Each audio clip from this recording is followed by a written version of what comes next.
시청자 여러분 안녕하십니까? 이데일리엔 성주원입니다. 코로나19 신규 확진자 수 발표 속보부터 전해드리겠습니다. 중앙방역대책본부에 따르면 오늘 0시 기준 국내 코로나19 신규 확진자 수는 114명입니다. 국내 발생이 94명이고요. 해외 유입이 20명입니다. 7일 만에 다시 세 자릿수로 늘어났습니다.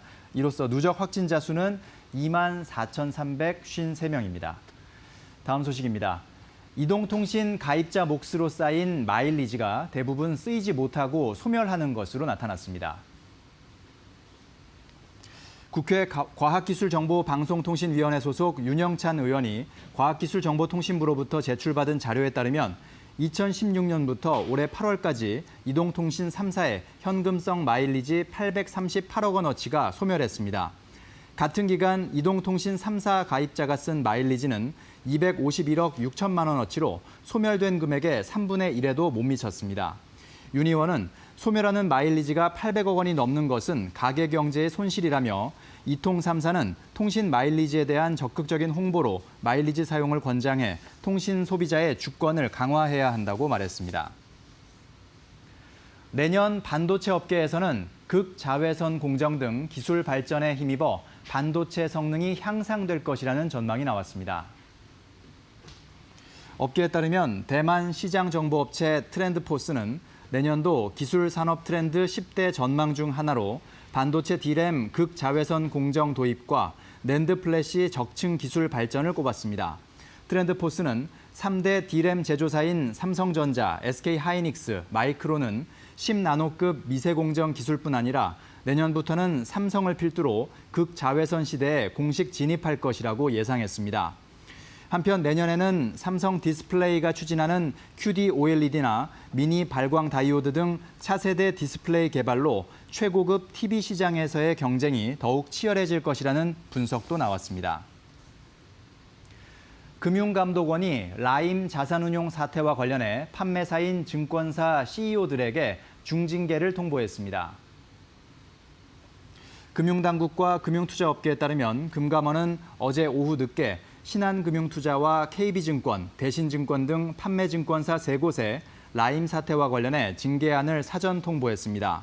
이들 3곳 CEO에게는 연임 및 금융권 취업이 일정 기간 제한되는 중징계안이 통보된 것으로 알려졌습니다.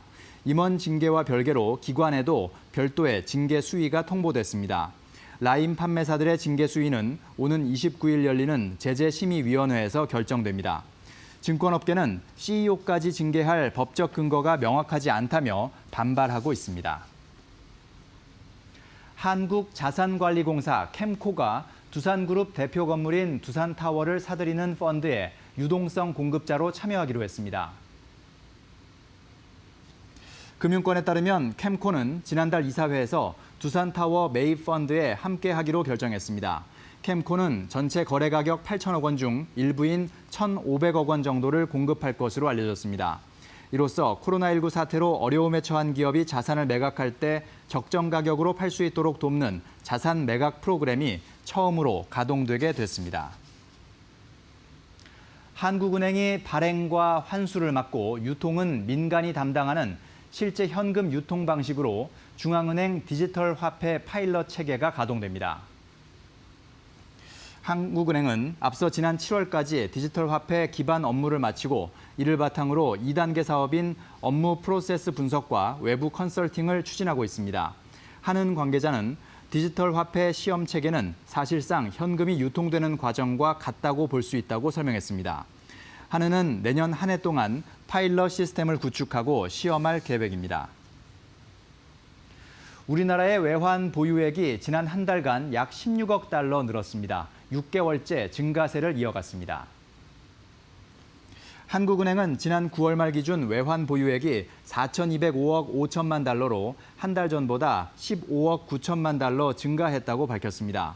외화 표시 외국환 평형 기금 채권 발행과 외화 자산 운용 수익 증가 등으로 외환 보유액이 늘었다고 한은은 설명했습니다.